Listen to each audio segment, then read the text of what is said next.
Kumusta po, Sitio Pangil? Ako po ulit ito, si Jimmy, ang apo ni Lolo Javier. Nandito ulit ako upang ibahagi ang ikatlong yugto ng kwento ni Lolo. Ngayon po ay isasalaysay ko naman kung paano nagumpisang manumbalik ang kanyang mga alaala. Dito rin po ay muli niyang makakaharap ang mga taong naging bahagi ng kanyang nakaraan. Nakaraang may kinalaman sa pagtugis sa mga aswang.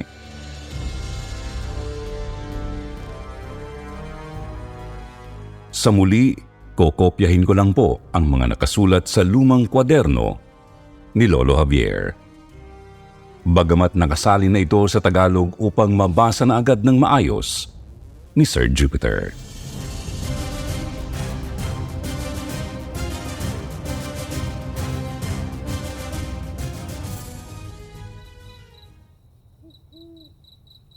Hindi ako tinantanan ng napakaraming isipin noong gabing yun.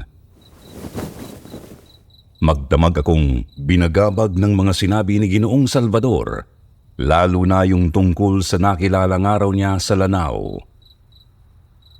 Sino kaya talaga ang taong yun? Talaga bang may kinalaman yun sa nakaraan ko? Tungkol naman sa nakaraang malabo sa alaala ko, sino kaya talaga ako? Ano ba talaga ang pagkatao ko? At bakit meron akong mga kakayahang iba sa pangkaraniwan? Sino kaya si Mariano? Siya ba ang sinasabi ng hasyendero na pupunta raw dito sa baryo para makita ako? Hindi ako nakatulog ng maayos. Tulala rin pagkagising. Itinuon ko na lang ang pansin sa pagtulong kay Kaindong sa mga gawaing bukid para makalimot kahit papano. Pasado 1:00 ng hapon nang dumating si Gaspar sakay ng kalesa. Pinapapunta ako sa bahay ni Ginoong Salvador. Mauna na raw ako kasi may susundain pa siya sa may ilog. Dalhin ko raw ang kahon na may itim na bato at isama na rin si Mateo. Agad naman akong nagpaalam kay Kaindong tsaka lumakad na papunta sa may lawa. Kasabay nga si Mateo.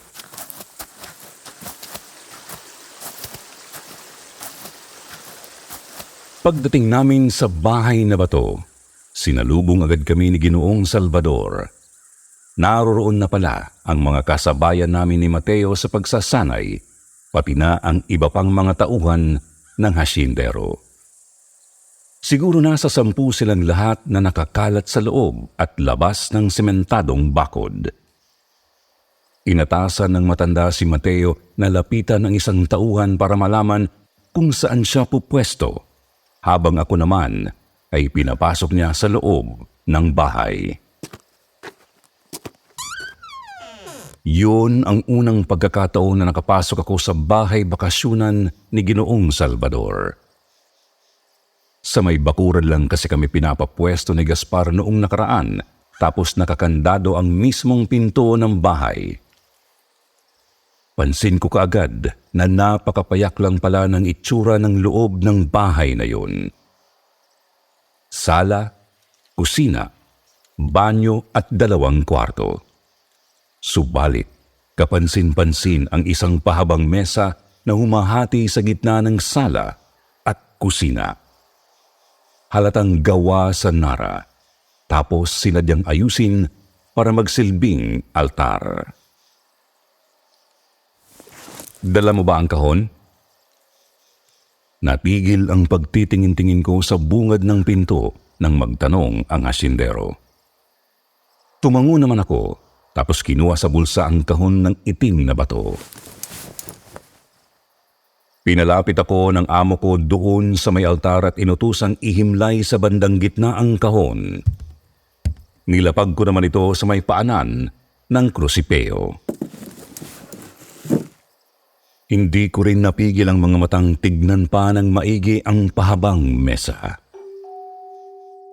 Kapansin-pansin ang bugkos ng mga tuyong tangkay sa bandang kaliwa. Sobrang tuyo na mahahalata mong napakatanda na ng mga ito. May tig-iisang kandila rin sa magkabilang gilid ng altar. May rosaryong puti na nakasabit sa krusipeo at may larawan sa bandang kanan. Larawan ng isang dalagang napakatamis ng ngiti sa maalindog na mukha.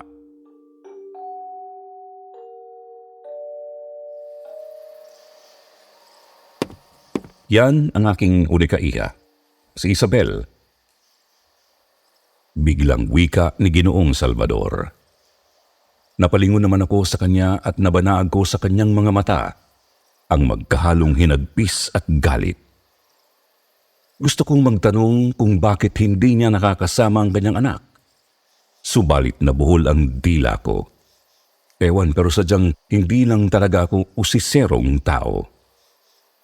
Mas gusto kong makinig kapag ang iba mismo ang kusang nagkikwento sa akin. Ilang minutong tumahimik. Umikit at pabulong na nagdasal si Ginoong Salvador. Pagkatapos ay sinabi niya sa aking maya-maya lang ay darating na ang taong nakausap niya sa Lanao. Ito raw ang sinundo ni Gaspar sa may ilog. Darating daw kasi ito gamit ang bangka. Kaya mabuting ihanda ko na ang sarili kung sakali mang kilala ko nga ang nasabing tao.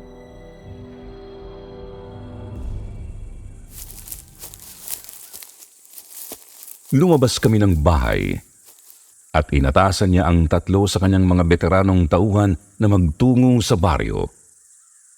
Sinabihan niyang bantayan ng mga ito ang baryo at baka bumalik ang mga aswang.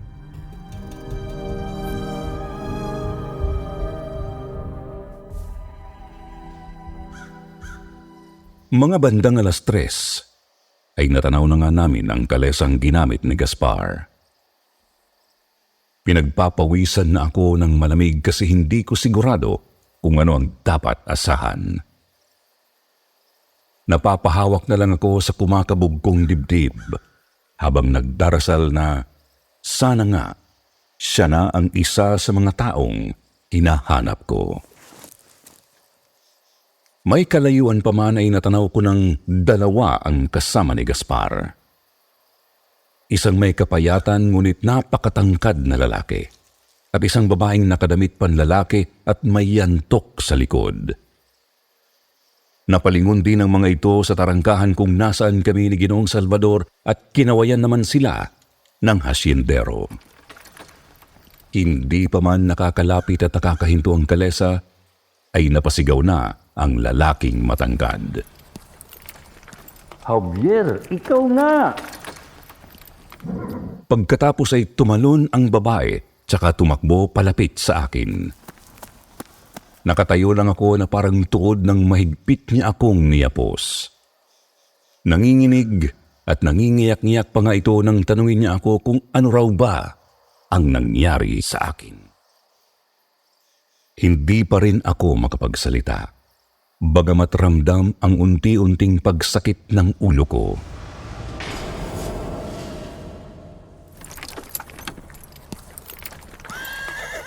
Huminto ang kalesa sa tapat ng tarangkahan, tsaka mahinahong bumaba ang lalaking matangkad.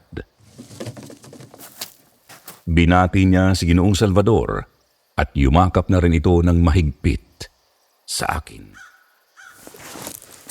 Javier, kumusta ka na ba? Siguro di mo kami naaalala, pero kami ito. Ako si Toto. Itong babae naman ay si Miriam. Kami ang mga kasama mo sa pangkat natin dati. Bale, 5 tayong lahat. Tayong 3 ni Miriam, tapos sina Mariano at Sargento Miguel. Natigilan ang lahat nang bigla akong mapasapok sa ulo kong napakasakit na naman. Nasilaw ang utak ko sa mga larawang galing sa alaala ko.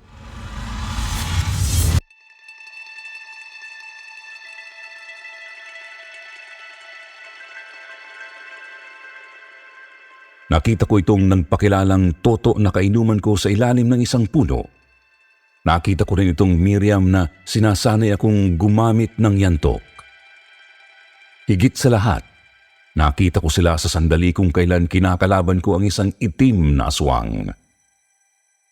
May dalawa pa kaming kasama ngunit malabo pa rin sila sa isip ko. Ang naaaninag ko lang, ang isa ay napakalaki ng katawan. Kasing laki siguro ni Gaspar. Ang isa naman ay may hawak na itak na tanso ang talim. Kita kong tumilapon yung malaking lalaki, bagamat hindi pa rin malinaw sa akin ang itsura niya. Sa isang kisap mata ay napasigaw din si Toto nang mapasubsob sa lupa ang mukha. Itinutok ko ang baril sa halimaw ngunit nagulat na lang ako nang magawa na niya akong balyahin at inihampas sa katawan ng isang puno.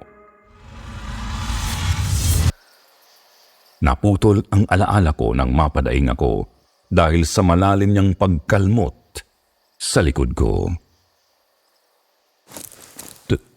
Toto?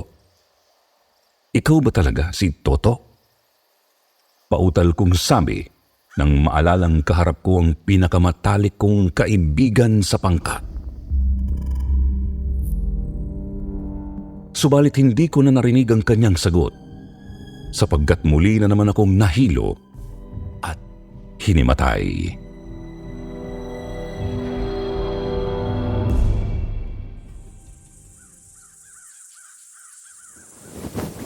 Nang magising ako ay naroroon na ako sa loob ng kwarto ko sa bahay ni Kaindong. Nakita kong kasama ko si Mateo tapos naroroon din si Manang Maming, ang manggagamot ng baryo. Sabi ng binata buong hapon at gabi raw pala akong nawalan ng malay. Tapos napakataas ng lagnat at grabe ang panginginig. Kaya minabuti na ng hasyendero na ihatid ako pabalik ng baryo upang mapatignan sa manggagamot. Nasa labas daw ng bahay ni Kaindong ang matanda pati na sina Ginoong Salvador at ang dalawang bisita. Subalit, mariing sabi ni Manang Maming na huwag munang papasukin sina Toto at Miriam hanggat hindi bumababa ang lagnat ko. Lumabas si Mateo para sabihin sa mga naghihintay na nagising na ako. Ako naman ay hinayaang makapagpahinga ang sarili habang ginagamot ni Manang. Pinahatiran na rin ako ng nilagang manok ni Kaindong para raw bumuti ang pakiramdam ko. Hapon ng araw na yon ay nahimasmasan na nga ako. Inakay na ako ni Mateo sa sala, kung saan naghihintay sina Kaindong, Ginoong Salvador, Toto at Miriam. Sumunod din sa amin si Manang Maming. Kako sa kanila, wag nang mag-alala kasi maayos na ako. Isa pa unti-unti nang nangunguya ng utak ko ang mga nanunumbalik na alaala. Napakasaya ko noong hapong yun. Masaya kasi nakita ko na ulit ang kaibigan ko at isa naming kabaro. Iwas nga lang sila sa pagkikwento tungkol sa nakaraan at nang hindi masobrahan ang utak ko. Gayunpaman hindi ko napigil itanong kung ano ang nangyari noong gabing kinalaban namin ang itim na aswang. Sa laysay ni Miriam, nagkakahiwalay tayo. Una kang nawala nang mapatilapon ka malapit sa ilog. Ako naman ay nagawang makapagtago sa likod ng isang puno. Hindi na ako makalaban noon kasi bali na ang isang binti at isang braso ko. Wala akong nagawa noon kundi pigil na umiyak habang naririnig ang daing ng mga kasama natin. hanggang sa mismong ang aswang ang nagsabing hindi niya ako sasaktan. Haayaan niyang durugin ako ng kilabot at ako ang magsabi sa mga tao na hindi kinakalaban ang mga aswang.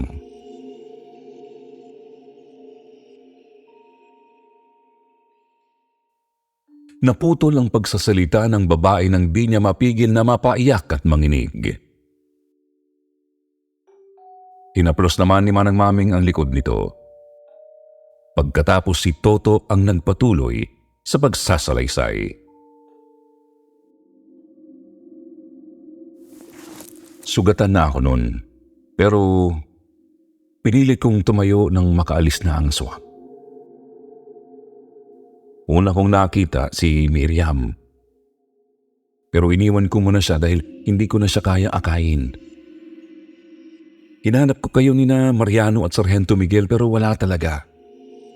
Ang natagpuan ko lang mga bakas ng dugo malapit sa ilog. Mabuti na lang talaga at nahanap kami ni na Tiniente Gabon kinaumagahan. Si Mariano nahanap din sa may kalayuan pero tulala at lupaypay. Kayo lang ni Sargento ang hindi natagpuan. Narinig ko na naman ang pangalang Mariano. Ang taong minsang nagsabi sa aking hindi ako mahusay sa paghawak ng mga patalim. Subalit kahit anong halukay ko sa utak ko ay hindi ko makita ng malinaw ang kanyang mukha. Ang nasisiguro ko lang, siya ang taong may hawak na tansong itak ng lumaban sa aswang.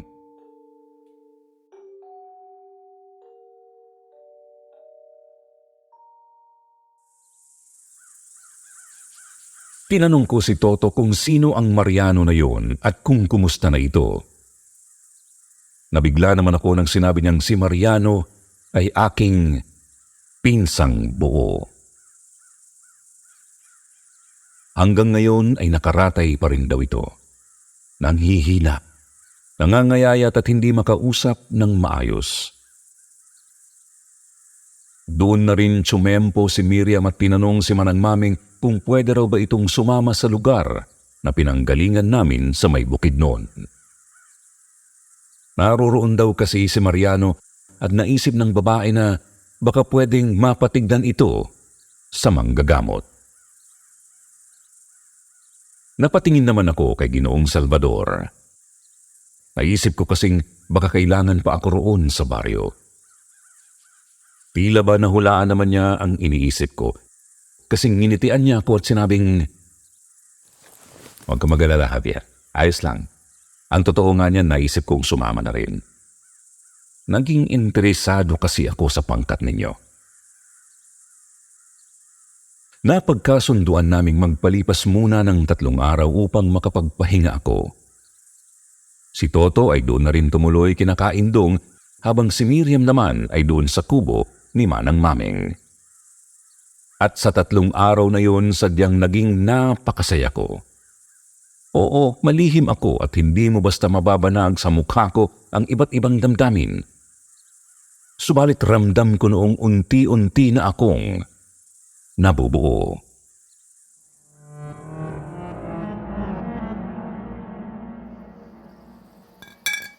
Masaya kaming nagkwekwentuhan at nagiinuman ni Toto katulad ng dati. Doon kami pumupwesto sa ilalim ng napakalaking puno ng yakal malapit sa ilog. Sinasanay din niya ako ulit sa mano-manong labanan kung saan siya mahusay. Si Miriam naman ay matigas pa rin kagaya ng dati, lalo na pagdating sa pagsasanay ng kali. Nakita nga rin ni Ginoong Salvador ang mga pagsasanay namin at lalo siyang naging interesado sa maliit naming pangkat na mga gerilyang sundalo.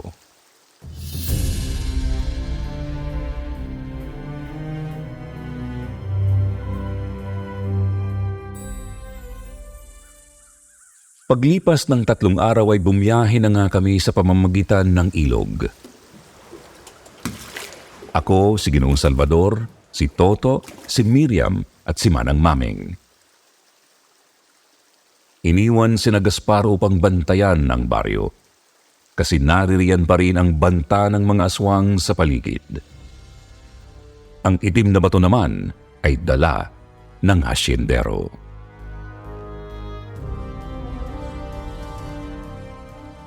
Papunta kami noon sa Bukidnon kung saan ang kuta ng mga gerilyang sundalo. Naroroon din daw ang mga pamilya namin. Sadyang may pinuntahan lang daw sina Toto noon sa Lanao nang magkatagpo sila ng amo ko. Tuwang-tuwa naman ang mga gerilyang sundalo sa kuta nang makita kaming paparating. Mainit nila akong sinalubong. Si Toto naman ay hindi magkandamayaw sa pagsabi sa kanilang huwag akong masyadong biglain. Sinalubong din kami ng sinasabing si Teniente Gabon. Siya raw ang isa sa mga pinuno ng kutang yon na lumalaban sa mga mananakop na Hapon. Ang nawawalang si Sargento Miguel kasi raw ay pinuno lamang naming mga manunugis ng aswang.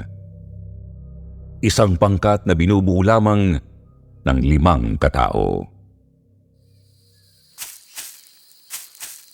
Sinamahan kami ni Teniente Gabon papunta sa kubong kinaroroonan ni Mariano.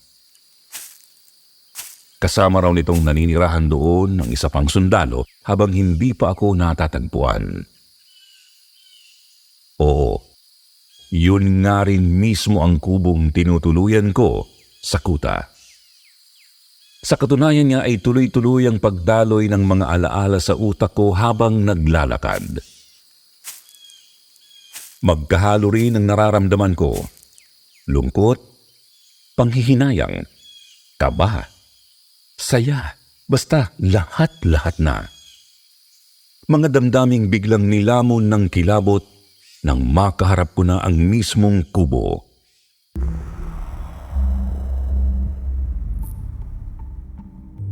Hindi ko maintindihan noong una. Basta bigla ko na lang naramdaman ang parehong mabigat na presensya galing sa mga aswang sa baryo. Nagpalinga-linga pa nga ako kasi baka may nagmamanman pala sa amin. Pero wala naman. Kumatok si Teniente Gabon. Pinagbuksan ng sundalong kasama ni Mariano. Pumasok kami sa kubo. Tumuloy sa kwarto ni Mariano at agad na pa, Jesus Mariosep, ang manggagamot nang makita ang sinasabing pinsan ko. Nanlalaki ang ulo ko nang lumapit ako sa kawayan niyang papag. Tinignan ko siya mula ulo hanggang paa at naalala ang makisig nitong pangangatawan. Ang dati ay mayabang niyang tindig kapag nakahawak ng patalim. Ngayon ay tila lantang gulay na sa harap ko. Mariano? Mariano, anong nangyari sa'yo? Mariano, ako to, si Javier. Lalapit pa sana ako upang hawakan ang kanyang kamay. Subalit pinigilan ako ni Manang Maming. At sinabing, hindi yun ang pinsan ko. Nabigla kaming lahat na naroroon sa sinabi ng manggagamot. Bahagya pa ngang kumunot ang noo ni Miriam dahil nainis sa narinig. Hanggang sa sinabi ni Ginoong Salvador na mukhang tama nga si Manang. Napatras ako. Lumapit naman sa papag si Manang Maming. Nagsindi ito ng ilang mga kandila tapos nagsimulang bumigkas ng isang orasyon. Hindi ko maintindihan ng kanyang mga sinasabi. Bukod sa nasa ibang wika ito, hindi rin gumagana ng maayos ang utak ko dahil sa magkakahalong damdamin. Binabantayan na nga ako ni Toto at baka himatayin na naman daw ako.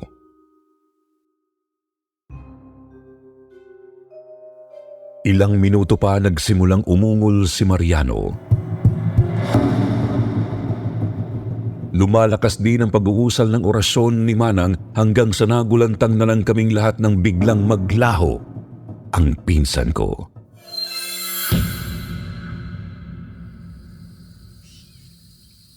Ang tanging nakita namin sa ibabaw ng papag ay mga tuyong tangkay ng kung anong halaman. Natahimik kaming mga sundalo. Hindi alam kung ano ang nangyayari. Subalit, kapansin-pansing may nalalaman ang hasyendero batay sa nababanaag ko sa malungkot at galit niyang mga mata. Nilingon ko ulit ang mga tangkay at naalala ang mga piraso ng kahoy na nasa ibabaw ng altar sa bahay bakasyunan. Sunod naman akong tumingin kay Manang Mameng. Magtatanong na sana ako nang bigla siyang magsalita. Gabunan.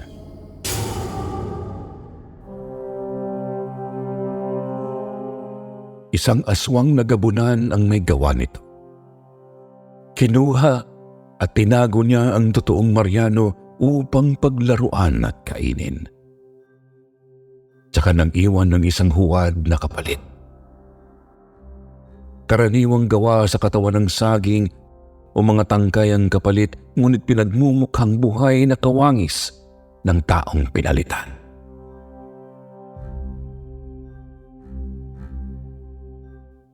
Tanong naman ni Miriam, kung ganon patay na po ba ang totoong Mariano? Umiling-iling si Manang Mameng tsaka sinabing hindi siya sigurado.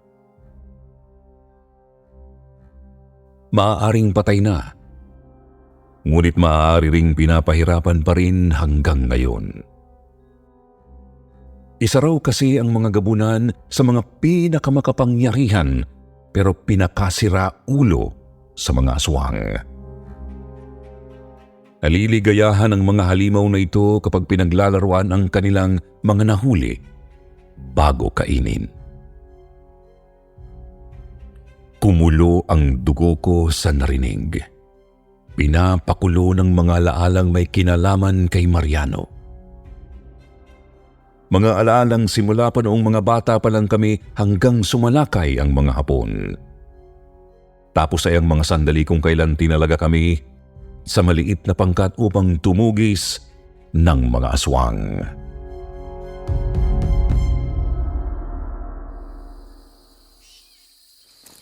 Kailangan nating mailigtas si Mariano. Kung sakali mang buhay pa siya, kailangan nating mailigtas ang pinsan ko. Bigla kong bulalas kaya't napalingon ng mga kasama ko sa akin. Tinapik naman ako ng hasyendero sa balikat tsaka sinabi niyang hindi madaling kalaban ang mga gabunan. Iho, tandaan mong ang gabunan ang karaniwang pinakamalakas sa isang tribo ng mga aswang. Kadalasan sila ang pinuno at ang pinakamatatanda. Hindi nga sila tinatablan ng mga pangkaraniwang pangontra gaya ng bawang at asin. At kaya rin nilang maglakad sa ilalim ng tirik na araw na parang pangkaraniwang tao lang. Anong gusto niyong gawin ko? Ang tumulala na lang habang posibleng buhay pa at pinapahirapan si Mariano?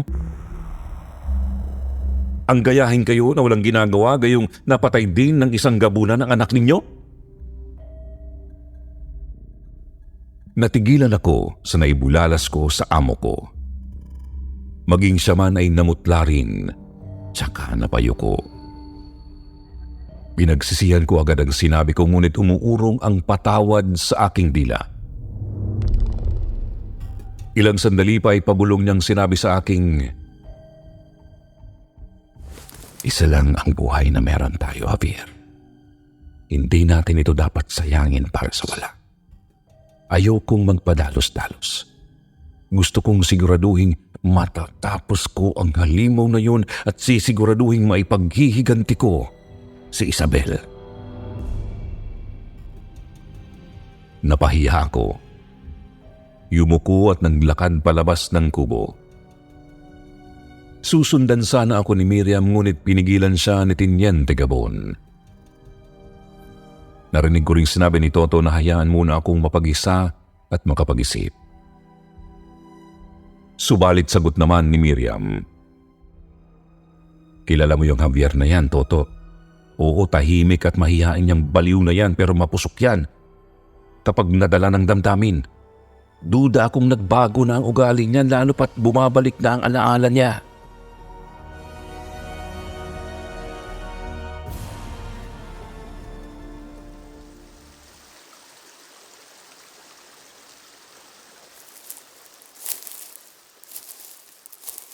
Dumiretso ako sa may ilog kung saan madalas kaming nagpapalipas oras ni Mariano noon. Hindi nga ako sinundan ng mga kasama ko. Lupaypay akong naglakad-lakad sa paligid ng kuta. Doon sa mga bahaging naaalala kong hindi gaanong pinupuntahan ng mga tao. Iniisip ko pa rin kung ano ang dapat kong gawin gayong alam kong nasa alanganin si Mariano. Hanggang sa hindi ko na malayang nasa may likod na pala ako ng kubo namin ni Mariano. Pansin kong wala ng tao roon. Marahil ay naroroon na sila sa kubo ng tinyente. Pumasok ako. Ilang minutong tinitigan ang mga tuyong tangkay sa ibabaw ng papag ni Mariano. Pagkatapos pumunta ako sa kwarto ko. Tsaka hinila ang isang maleta mula sa ilalim ng papag ko. Binuksan at pinagpawisan ng malamig nang makita ang ilan sa pinakamahalagang bahagi ng nakaraan ko. Isang pistola, isang rifle, ilang mga tambak bala at isang itak. Kung ayaw nilang kumilos, ako na lang. Bahala na.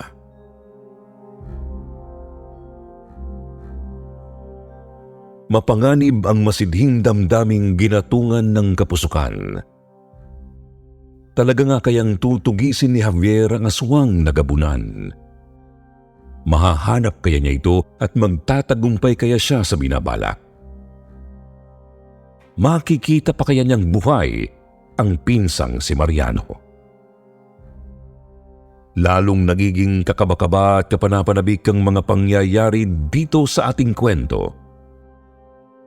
Kaya naman abangan ng susunod na yugto ng Sundalong Bantay. Dito lamang sa Sitio Pangil.